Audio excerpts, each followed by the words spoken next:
Sir जी कुत्ता जब बैठता है तो शशजहत को मुलाहजा करता है, उसके मुशाहिदे में होते हैं शशजहत। इंसान अपनी सोच में और फिक्र में इतना महदूद क्यों हो गया है? सेल्फिश हो गया है, खुद गर्ज हो गया है, अपनी ज़रूरत को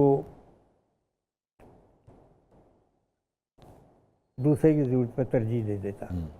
और बदगुमान क्यों हो गए हैं? बदगुमान इसलिए हो गया कि ईमान की कमज़ोरी है हमारी।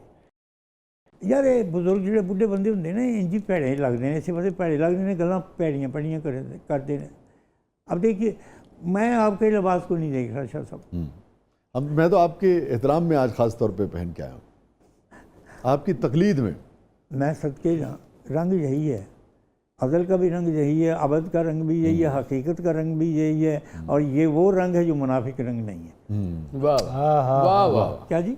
अच्छा, हमने गुफ्तगू शुरू की थी, वो बीच में रह गया। मैं आपसे ये जानना चाहूँगा कि ये जो मुताबिकत की आपने बात की थी कौल और फ़ेल में, कि आक़ाए दो जहाँ सरकार दो आलम सल्लल्लाहु अलैहि वसल्लम से हम इश्क का दावा करते हैं, और मैं समझता हूँ कि जो भी मुसलमान ये बात करता है हमें कोई हक़ नहीं है कि हम उसके इश्क पर शक करें।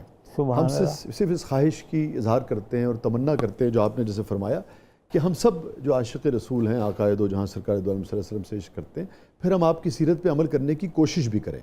तो आपने फरमाया मुताबिकत नहीं है, वो मुताबिकत कैसे पैदा होगी और क्यों नहीं है? कोई डिब्बा इंजन के पीछे नहीं लगेगा, ना वो शंटिंग करेगा, ना वो शेड में जाएगा, ना वो फैसलाबाद से लाहौर पहुँचेगा। उसके सामने एक इंजन होना बड़ा ज़रूरी है। क्या बात, बहुत ज़रूरी। और यही मुर्शिद है, यही दोस्त है, यही अहबाब है, और इसी चीज़ का नाम ताल्लुक़ है। मैं समझता हूँ कि इसके बगैर काम नहीं होता। नक़ीज़ बड़ा ज़रूरी है आपके साथ, और आप देखेंगे कि आपके साथ ज़िंदगी के हर अमल के साथ, हर कौल के साथ एक नक़ीज़ मौजूद है। अच्छा, ये फरमाइए, अगर डायरेक्ट किसी का रब्त नहीं है, डायरेक्ट कोई किसी लड़ी से नहीं भी अगर जुड़ा हुआ, उसके बावजूद भी बचपन से हमारी तरबियत का हिस्सा है, हमारे निसाब में, हमारे मस्जिदों मिंबर व महराब से, हमारे इर्द गिर्द से, हमारे टेलीविज़न से, आप देखिए कि आक़ाए दो जहाँ सरकार दो आलम सल्लल्लाहु अलैहि वसल्लम के जो फरमान हैं, जो अहादीस हैं, जो सीरत मुबारका हैं, वो कसरत से अगर आप उनको देखें जो हमारे सामने आती है, जो हमारा बच्चा बच्चा जानता है, वो दरगुज़र पे मुहित है। पूरी हयात मुबारका ही आपकी उसमें दरगुज़र है, उसमें मोहब्बत है, उसमें सखावत है, उसमें यानी कि हर वो चीज़ है जो इंसानियत की मेराज है। इसीलिए तो देखिए ना, आप रहमतुल लिल आलमीन हैं, चाहे इंसान हो, चाहे पड़ोसी हो, चाहे दुश्मन हो, चाहे ख़वातीन का एहतराम हो, चाहे चरिंद व परिंद का एहतराम हो, चाहे शजर हजर का ख्याल रखना हो, सब कुछ है। वो सब कुछ हमारे कानों में पड़ता है, फिर भी क्यों हमारे अमल में वो उस शिद्दत के साथ नज़र नहीं आता? आपने तो एक बात की, मुझे एक मज़ा आया बड़ा। मैंने अपने एक बुज़ुर्गों के सामने ऐसे ही शजर हजर की बात करते, तो मैंने ये लफ्ज़ ऐसे कह दिया तो मुझे रोक दिया। ऐसे करके मेरी तरफ देखा तो मैं समझ गया कि उस्ताद को ये बात मेरी बुरी लगी, तो मैं अपने जुमले के ऊपर रौ करने लगा कि कहाँ काबशीन गलत है मेरा, कहाँ ग्रामर गलत कर ली मैंने, कितने को लफ्ज़ में पुट्ठा बोल बैठा।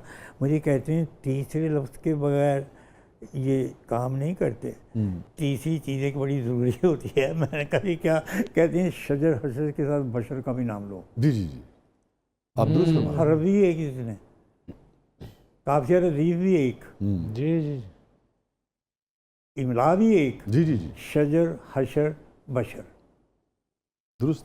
तीन हरफ हैं सबके, जी जी, और आखिर में रे आती है। जी हाँ। हमारे रोज़ शब में यानी कि आज भी इस माशरे में ये खूबसूरती बरकरार है कि आक़ाए दो जहाँ सरकार दो आलम सल्लल्लाहु अलैहि वसल्लम की जो सीरत है, और जैसा कि बशर के हवाले से उसको अलग से चाहे हम समझें, चाहे शजर हजर और बशर जो है उस सबको देखिए, उस सारे हवालों से उनका एहतराम, उनके साथ मोहब्बत, उनके साथ दरगुज़र, वो सारा पैगाम जो है वो 24 घंटे हमारे कानों में कहीं ना कहीं पड़ता है, हमारे घरों में, हमारे स्कूल्स में। मगर क्या वजह है कि हमारे अमल में नहीं उसका अक्स जो है उस शिद्दत के साथ नज़र आता जितना हम समझते हैं कि आना चाहिए? यही सवाल लेकर दोबारा हम बाबा जी की तरफ आएंगे। ब्रेक पे जाना है, वापस आके अगर आप इजाज़त दें तो फिर यही से कंटिन्यू करते हैं। कहीं नहीं जाइएगा नाज़रीन, आप देख रहे हैं ज़बरदस्त। आज हमारे साथ मौजूद हैं वन एंड ओनली बाबा याह्या साहब, मोहतरम मोहम्मद बाबा याह्या साहब। आप देख रहे हैं ज़बरदस्त।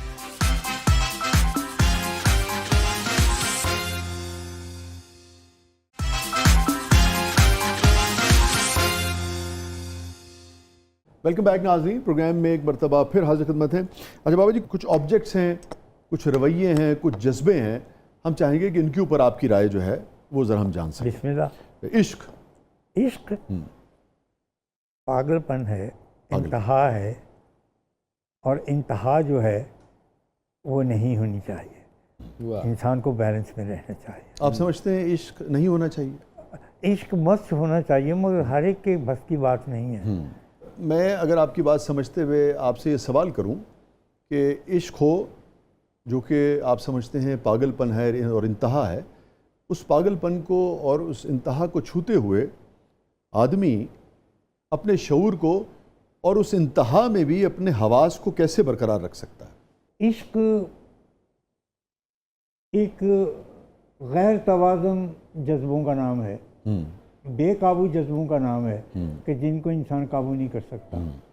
تو یہ جو ہم لوگ لفظ عشق استعمال کرتے ہیں، بے محابہ تھا، منمودنا عشق ہو گیا، وہ عشق نہیں ہوتا، وہ دی ضرورت ہوتی ہے، وہ دی کمبختی ہوتی ہے، بے عقلی ہوتی ہے، بے علمی اور ہوتی ہے۔ اقبال جس عشق کا بار بار تذکرہ کرتے ہیں اس کو آپ کیسے دیکھتے ہیں؟ اس لفظ عشق کا جو بار بار جی اقبال کا تو پورا فلسفہ ہے نا، وہ تو سمجھتے ہیں کہ عشق کے بغیر انسان اور مسلمان اپنی منزل جو ہے وہ نہیں پا سکتا۔ بے خطر کود پڑا آتش نمرود میں عشق، عقل ہے محو تماشائے لبے بام ابھی، سبحان اللہ، یا پختہ ہوتی ہے اگر مصلحت اندیش ہو عقل، عشق ہو مصلحت اندیش تو ہے ہاں جی، میں آپ کے لیکن کبھی کبھی اسے تنہا بھی چھوڑ دیا۔ علامہ اقبال نے اسے بڑے محتاط انداز میں بیان فرمایا، اور مگر بہت کثرت سے بیان فرمایا۔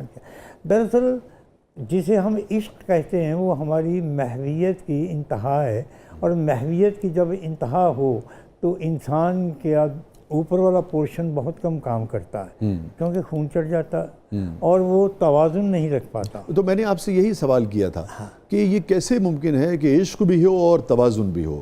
یہ انسان کی روحانی، جسمانی، ذہنی، اخلاقی اور بشری جو تقاضے ہیں ان پہ ڈیپینڈ کرتا ہے۔ کیونکہ اگر آپ مجھے اجازت دیں، ارشاد۔ جیسے اگر ہم یہی کو لے لیں، بے خطر کود پڑا آتش نمرود میں عشق، عقل، یہ جو جی ہاں جی اب یہ جو عشق ہے، میں ایک طالب علم کی حیثیت سے دین کے اور نفسیات کے اور تاریخ کے اس سے یہ سمجھتا ہوں کہ یہ وہ عشق ہے جو انتہا درجے کے شعور سے پیدا ہوا ہے۔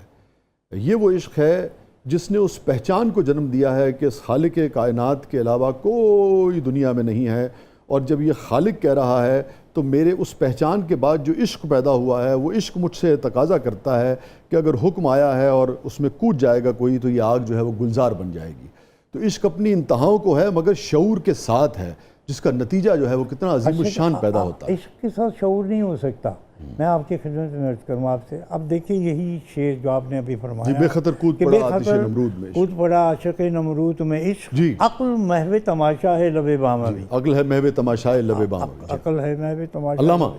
علامہ صاحب اس وقت بھی مکمل نہیں تھے، آپ کے اساتذہ نے ان کی بہت سارے کلام کو طرف کر دیا تھا اور کہا تھا، مولوی میر حسن صاحب نے، کیونکہ میں تو اسی محلے کا رہنے والا ہوں، میں نے تو گود دیکھی ہے، میں تو ساری عمر مولانا صاحب کے قبر کے گلے کے اوپر سے پیسے چرا کے تو اپنا نادیہ اور جان کوس کی فلمیں دیکھتا تھا فرنٹیئر میں۔ آپ نے ان کو منع کر دیا تھا کہ اس لفظ کو استعمال نہ کیجیے، یہ ہماری پہنچ سے بہت باہر ہے، کیونکہ جب عشق آئے گا تو پھر اس کے بعد نفق آئے گا، جب نفق آئے گا تو آدمی اپنی راہ سے بھٹک جائے گا۔ آپ اس کو کہہ دیجیے کہ محویت کی انتہا ہے۔ ٹھیک، جب ایک بند جی پلیز، انسان جب زیادہ سوتا ہے اور جاگتا نہیں ہے تو معلوم یہ ہوا کہ اس کی موت واقع ہو گئی۔ لفظ عشق بھی ایک ایسا ہے، اور اتفاق یہ ہے کہ ہم لوگ عشق کا مطلب صرف لڑکی اور لڑکے کے درمیان جو تعلقات ہیں اسی کو سمجھتے ہیں، حتیٰ کہ عشق نہیں ہے۔ میں نے تو بہت وسیع معنوں میں عشق کا سوال آپ سے کیا تھا، اور اسی لیے میں نے علامہ کی مثال دی، اور ٹھیک ہے آپ کا پوائنٹ آف ویو آ گیا، میری جو گزارشات تھیں وہ میں نے آپ کے سامنے